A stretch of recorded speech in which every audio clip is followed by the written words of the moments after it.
foam coming in like we usually see from hurricanes. We were seeing moss coming in up there. Yeah, Jeannie, we were seeing moss, and you said tidbits, so how about I show you a tidbit? This piece of bark actually just came off one of the trees over there.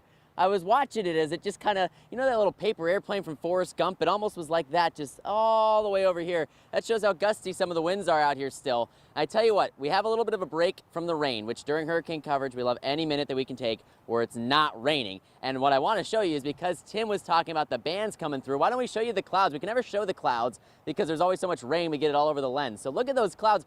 Boy, those things are moving. I know Paris isn't until next year, but I think that they're doing their trial run right now for the Olympics because they are just flying through this area. We're just off of 95 here at the EOC, and we have all of these skinny trees behind me that I wanted to show you as well. I know my fiance is in the booth, and she, always laughs whenever I talk about how is that tree so skinny and yet still standing. Well, it's still standing, but these things are really bending as the wind comes through. They are, I don't know how they do it. I don't know how they can be so skinny and stay so tall and still stay up there, but pine trees hanging through the wind here. We're hanging through the wind as well.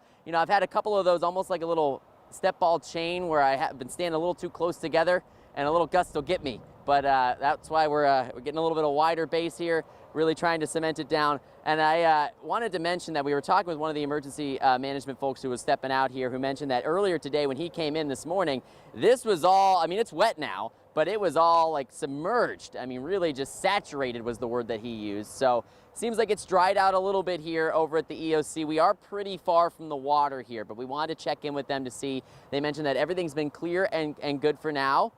And speaking of the causeway as well, I was talking about that earlier. We're keeping an eye on that because the causeway is really the only way in and out of St. Simon's Island. Right now, they said it's clear. They're going to keep it open. I know last night when I was talking with the emergency management, they mentioned that noon today was when they were concerned if they would have to shut it down. But for right now, they're going to keep the causeway open. That way, if folks do need to get from the island to the mainland or vice versa, they can still at this point. Of course, don't love driving in this weather, but it's great to know that at least emergency vehicles can get to and from if they need to. In Glynn County, Zach Wilcox, First Coast News, on your side. All right, Always the good tidbits. We got the Olympic bird report and the tree report. And I do want to mention, so you heard Zach say that his fiance is in the booth. So that's the TV terms. The booth is actually, that's where the director and the producer and everything, they're guiding the ship upstairs right now. So Zach's soon-to-be wife is our producer, actually. Yes, and we all love Carolina. She's doing a great job. She's got millions of choices of video from all over the state, which takes me to a serious part. We don't want you to think that we're taking anything lightly. We're feeling a little better here on our First Coast, which is legitimate. But we have not forgotten our friends in the other parts of Florida. We heard the governor say that there have been no fatalities confirmed so far, but they haven't really checked everything and they haven't gone through the process of finding out, have we lost some lives here in Florida? So we're very well aware of that as well. Right.